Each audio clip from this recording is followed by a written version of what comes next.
निशाणी मशाल, आपली निशाणी मशाल, आपली निशाणी मशाल. महाविकास आघाडीचा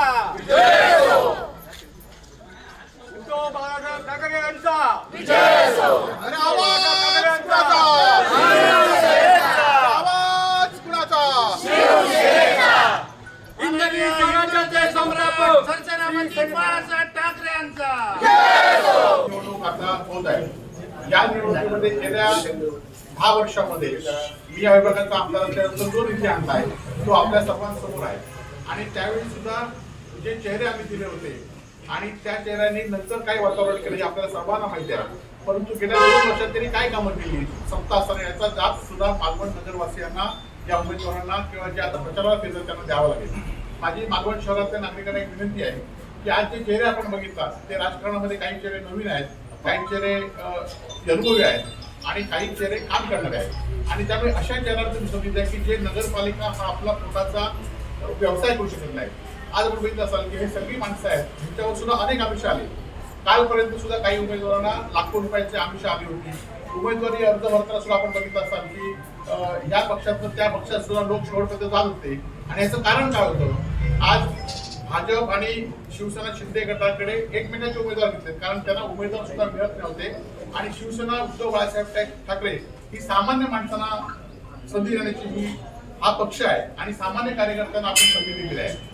मला आपल्या बाबतीत मालवणाच्या विनंती आहे, सामान्य लोकांना तुम्ही संधी द्या, ते प्रामाणिकपणे ठेकेदारी न करता आपला पालनपोषणाचा व्यवसाय न करता या शहराची सेवा करतील। खरं तर काही लोकांच्या मध्ये बोलण्यामध्ये एक असतं आणि कृतीमध्ये एक असतं। आज आपण बघितलं की पश्चिम महाराष्ट्राचा हा मालवण हा महत्वाचा भाग आहे। या भागामध्ये गेले 2 वर्ष पर्सनेट आणि एलईडी हे धुमाकूळ घालत आहे।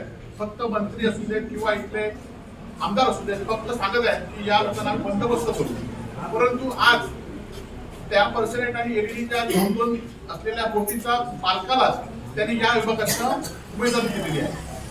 महेशच्या विरोधात जे उमेदवार आहेत बापारडेकर, हे बापारडेकर हे पर्सनेट आणि एलईडी स्वतःचे मालक असलेले आहेत। म्हणजे हे जर मालकाला जर उमेदवारी द्यायला लागली तर या ठिकाणी एलईडीच्या म्हणजे या पारंपरिक पश्चिमाला न्याय कोण देणार? जर सत्तेत असलेले लोक अशा लोकांना अवैध द्यायला लागले असते। आज गुटखा व्यावसायिक मटका व्यावसायिक यांना त्रास द्यायचा आणि त्यांच्याकडे हप्ते घ्यायचे आणि त्यांनाच उमेदवारी द्यायची असा जर प्रकार असेल तर या शहरामध्ये लोकांनी त्यांना निवडणुकीमध्ये जाब विचारला पाहिजे। आणि मी तुम्हाला खात्री देतो की आज सत्ता त्यांच्याकडे असेल तरी आमचे नगरसेवक आमच्या नगराचे अनुभवी आहेत आणि त्यांच्यावर मी आहे, आम्ही त्यांना योग्य असा निधी किंवा 100 कोटी निधी पडून आहे आणि काही लोकांचे काही विरोधी पक्षाचे जे प्रश्न असतील त्या प्रश्नाला मी स्वतः उत्तर या ठिकाणी देईन की कसा निधी पडून आहे, या निधीच्या शहराचा आम्ही कसा विकास करणार आहोत हे सगळं आम्ही पटवून देऊ।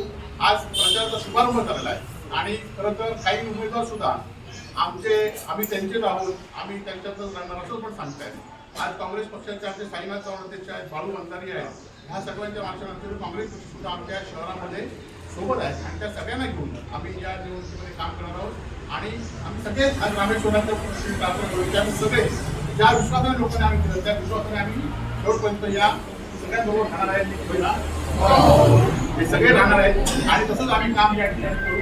आणि आपण सर्वांनी सुद्धा आज खरं तर निवडणुकीमध्ये किती पैसे शेवटच्या दिवशी वाटणार याची चर्चा होती।